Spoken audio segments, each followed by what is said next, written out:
What up, smart rapper? Today we're talking about, is it okay to record your verses in pieces? Meaning, you record a couple bars and then you stop, and you record some more bars and then you stop instead of it being one cohesive flow. We're gonna talk about that today. The fear in their eyes from other rappers who be rapping just to tell us a lie. So, is it okay to record your verses in pieces, chopping it up? It actually is, depending on what your rap style is or depending on the song. A lot of rappers' entire styles are completely built on chopping in vocals, and a lot of rappers don't do full one-take verses. I used to be very confused, as I'm sure you may be right now, where you're like, oh man, am I supposed to record it like 16 bars all the way through, or 8 bars and then this and then this? That's really not what matters. What matters is that it sounds cohesive to the ear, that it sounds like it all goes together, even if it doesn't. Okay, so let's look at somebody like young Jeezy. A lot of his stuff is you can tell it's dubbed in. It's like, oh, this is like 4 bars here, and then he'll jump it in here. And you'll actually hear that from a lot of rappers. If you're consciously listening for it, you'll notice when they do it. But it depends on their flow, it depends on the pattern that they're using. I do it from the heart, homie, they just rhyme. Check your watch, yeah, it's my time.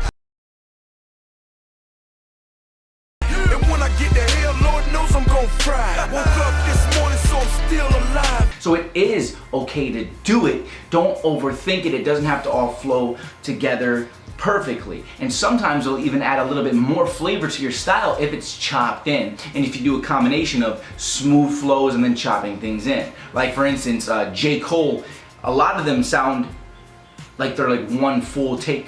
You know what I'm saying? Like they're like, oh, this is one full thing. Then there's other songs where it sounds like, okay, he chopped this in here, he chopped this in here. And that's why it depends on the song.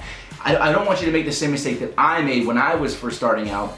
And that was, I would overthink it and that would mess me up. And then I'd be like, oh, does this have to all go together? Okay, but here's a good tip for you. If you're recording your vocal, try to make sure that you keep at least 4 bars all in one take. Because what I used to do, which would mess me up, was I would do 2 parts and then I'd dub in like 1 bar, because I was like, I don't like the way that sounds, and I just dub in that bar. Don't do that. Try to do at least 4 bar pieces so that they flow as smoothly as possible, and then you can cut. And then you can jump back in with another 4 bar. Okay, that's the best advice that I can give you on that. And if you can, at least try to do everything in one full take and then see how that sounds. And if that doesn't sound that good to you, then try to do the 4 bar pieces. And that's something that's really helped me get songs finished, make sure that they sound right. Right, now let's additionally talk about adding in the voiceovers and adding in the adlibs. You can smooth these things out by doing adlibs in between. So if you have something that it goes over here, either you can actually write your bar that it allows you to go over the next bar, and you can write your bar with like a breath in between it for the next bar, or you can chop it on top of it, or you can do an ad lib and then go to the next and then move to the bar that you've written. Or if it's just a chop and it doesn't go over the next bar, you can do an ad lib to fill it to go to the next bar and then chop in. I do it from the heart, homie, they just rhyme. Check your watch, yeah, it's my time.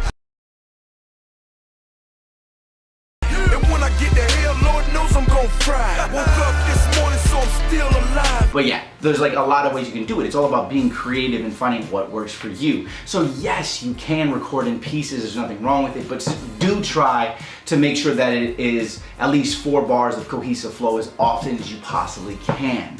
All right?